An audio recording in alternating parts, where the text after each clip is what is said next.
Welcome to నిఘా నేత్రం news. ప్రజాపాలన ప్రగతి ప్రణాళిక ముగింపు వేడుకలు ఘనంగా నిర్వహించాలని కేబినెట్ సబ్ కమిటీ అధికారులను ఆదేశించిన ఉప ముఖ్యమంత్రి బట్టి విక్రమార్క మల్లు అధ్యక్షతన కేబినెట్ సబ్ కమిటీ సమావేశం జరిగింది.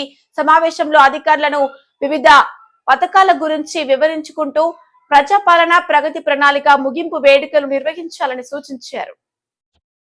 రాష్ట్రంలో 99 రోజుల పాటు నిర్వహించిన ప్రజా ప్రణాళిక కార్యక్రమం విజయవంతం కావడంతో జూన్ 2 నుంచి 12 వరకు రాష్ట్ర వ్యాప్తంగా ప్రజాపాలన ప్రగతి ప్రణాళిక ముగింపు వేడుకలను ఘనంగా నిర్వహించాలని ఉప ముఖ్యమంత్రి బట్టి విక్రమార్క మల్లు అధ్యక్షతన జరిగిన కేబినెట్ సబ్ కమిటీ నిర్ణయించింది.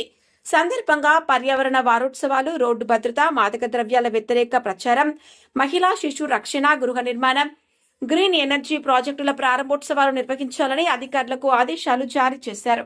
అలాగే రాష్ట్రంలో ప్రతి కుటుంబానికి సామాజిక భద్రత కల్పించే లక్ష్యంతో ఇందిరమ్మ కుటుంబం జీవిత బీమా పథకాన్ని అమలు చేయనున్నారు. ఇందుకోసం ఇంటింటి సర్వే నిర్వహించి సర్వే పూర్తయిన ఇండ్లకు ప్రత్యేక లోగో స్టిక్కర్లు అతికించనున్నారు.